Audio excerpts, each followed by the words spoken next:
నార్కట్పల్లి, నల్గొండ. ఈ నరసింహస్వామికి వేరే నరసింహస్వామికి ఏం ప్రతి? ముక్కోటి ఏకాదశి నాడు వైష్ణవాలయం దర్శించడం చాలా గొప్ప అనుభూతినిస్తుంది. అందులో భాగంగా మాకు మా ఇలవేల్పైనటువంటి యాదగిరి లక్ష్మీనరసింహస్వామి దర్శనానికి రావడం మాకు ఎంతో సంతోషంగా ఉంది. మేము ఏది అనుకున్నా కూడా ఫస్ట్ ఇక్కడికి వచ్చి అనుకోవడం జరుగుతుంది. ఆ తర్వాత మా పనులు మొదలు పెట్టుకోవడం జరుగుతుంది.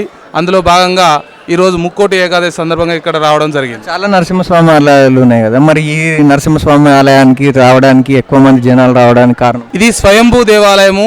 యాదర్శి మహాముని తపస్సు ఫలితంగా ఇక్కడ స్వామివారు వెలిసి ఉండి భక్తులకు అందుబాటులో ఉండి వారి కోరిన కోరికలన్నీ తీరుస్తున్నాడు కనుక ఎక్కువ సంఖ్యలో భక్తులు వస్తున్నారు.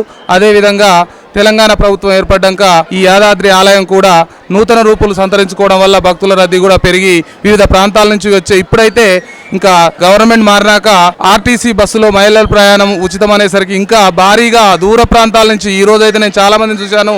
మహబూబ్ నగరు, అక్కడ కరీంనగర్, ఆ ప్రాంతాల నుంచి కూడా చాలా మంది మహిళా భక్తులు రావడం జరిగింది. ఇప్పుడు ఆలయం ఎలా ఉంది? ఇప్పుడు ఆలయం ఎప్పుడైనా అక్కడ ఉన్నది స్వయంభూ నరసింహస్వామి. అభివృద్ధి అప్పటికంటే ఇప్పుడు బాగుంది, ఆ సౌకర్యాలు బాగున్నాయి. కానీ ఈ కొండ కింద సత్యనారాయణ స్వామి వ్రతం అనేది ఒకటి, ఈ కళ్యాణ కట్ట ఒకటి, ఈ విష్ణు పుష్కరణ ఒకటి కొండ కింద పెట్టడము భక్తులకు అంతగా మాకైతే అంతగా సంతోషంగా లేవు. ఎందుకంటే అన్నీ ఇక్కడ ఉంటే జనాలు పట్టారు కదా, అదొక లోపం కాబట్టే ఈ ప్రభుత్వం ఏర్పాటు చేసి ఉండొచ్చు.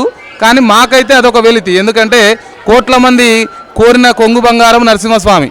ఎంతోమంది ఆయన పేరుతోటి ఆయన నిలిచిన గుట్ట పేరు కూడా తమ పేర్లుగా పెట్టుకొని అంత పవిత్రంగా చూసుకునే ప్రాంతము.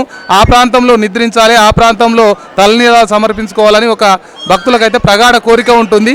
మీరు అన్నట్టు రద్దీని దృష్టిలో ఉంచుకొని కింద ఏర్పాటు చేసి ఉంటారు అంతే.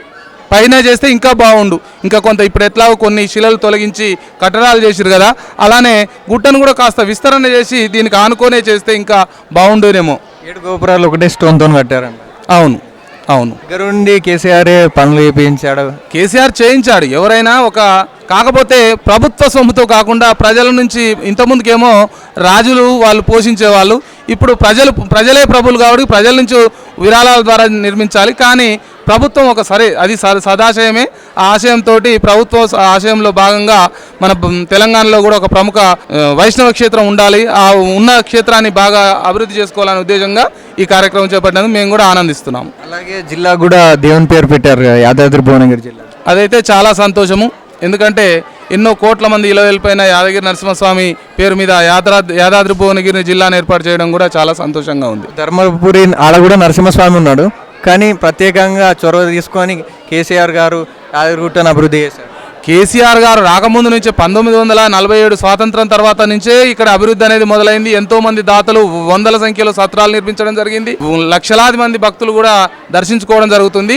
ఆ భక్తులకు సౌకర్యాలు మెరుగుపరచడం అనేది ప్రభుత్వాల పని కాబట్టి అందులో భాగంగా ఈ సౌకర్యాలు కల్పించడం సంతోషంగా ఉంది. ఇప్పుడున్న ప్రభుత్వం ఇలానే అభివృద్ధి చేస్తే బాగుంటుంది. చేస్తే మళ్ళీ భక్తుల రద్దీ పెరిగితే ఖచ్చితంగా చేయాలి. ఇంతకంటే కూడా విస్తరణ చేసుకుంటూ పోవాల్సింది. ఎందుకంటే ఇప్పుడు ఒక రోడ్డు సింగిల్ వే ఉండే ఒకప్పుడు, ఇప్పుడు 4 వే అయింది, ఇప్పుడు 6 వే అయింది. దాన్ని 8 వరుసలు కూడా విస్తరిస్తారు. అందులో భాగంగా భక్తుల సంఖ్య, జనాభా పెరుగుతుంటే, భక్తుల సంఖ్య పెరుగుతుంటే, విశ్వాసులు ఎక్కువగా పెరుగుతుంటే వారి రాక కూడా ఎక్కువగా ఉంటుంది. కాబట్టి ఆటోమేటిక్గా సౌకర్యాల కల్పనలో కూడా వేగవంతంగా ఎక్కువగా చేయాల్సిన అవసరం అయితే ఉంటుంది. చాలా బాగా అనిపించింది, చాలా చేంజెస్ ఉంది, చాలా మేము ఎక్సలెంట్ అయిపోతున్నాం. మేము పాత గుడికి ఈ గుడికి చాలా డిఫరెన్స్ ఉంది. చాలా లోపల రాగానే కూడా ఎంత ఎగ్జైటివ్, ఎంత చాలా హ్యాపీ, చాలా హ్యాపీ ఉన్నాం మేము. చాలా బాగా చేశారు, కేసీఆర్ కదా చేసింది. చాలా హ్యాపీగా ఉంది, చాలా చాలా ఎక్సలెంట్గా చేంజెస్ అయిపోయింది. చిన్న తిరుపతి లాగా ఉంది మాకైతే. ఇంకా నెక్స్ట్ టైం పిల్లలందరినీ కూడా వేసుకొని రావాలని ప్లాన్ చేస్తున్నాం. మేబీ తెలియదండి ఏం చేస్తారో. ఇప్పుడు ఆయన అయితే చాలా బాగా చేశారు, ఇంకా ఆయన ఉంటే ఇంకా బాగా చేస్తున్నో ఏమో మరి చెప్పలేం కదా. ఇప్పుడు జనాలకి మంచి ఫెసిలిటీస్, మెయిన్ బస్ ఫెసిలిటీస్ మాకు చాలా బాగా నచ్చింది. ఇంకొకటి మాకు లేడీస్ బస్ ఫ్రీ రావడం అదొక హ్యాపీ. ఈ వీలు చేసింది ఈ గవర్నమెంట్. మేము డైరెక్ట్ సికింద్రాబాద్ నుంచి వచ్చాము. మేము దిగంగానే ఫ్రీ బస్సు, మాకేం ప్రాబ్లం ఏం లేదు. లైన్లోనే కొంచెం ప్రాబ్లం ఉంది. నాకు చెన్నైలో అష్టలక్ష్మి టెంపుల్ లాగా అనిపిస్తుంది నాకైతే. ఆ లైనింగ్స్ అదంతా అష్టలక్ష్మి టెంపుల్లో ఎట్లా ఉందో ఆ మాదిరిగా ఉంది. చాలా చాలా ఎక్సలెంట్, చాలా బాగుంది. థ్యాంక్స్ ఫర్ కేసీఆర్ గారికి చాలా చాలా థ్యాంక్స్.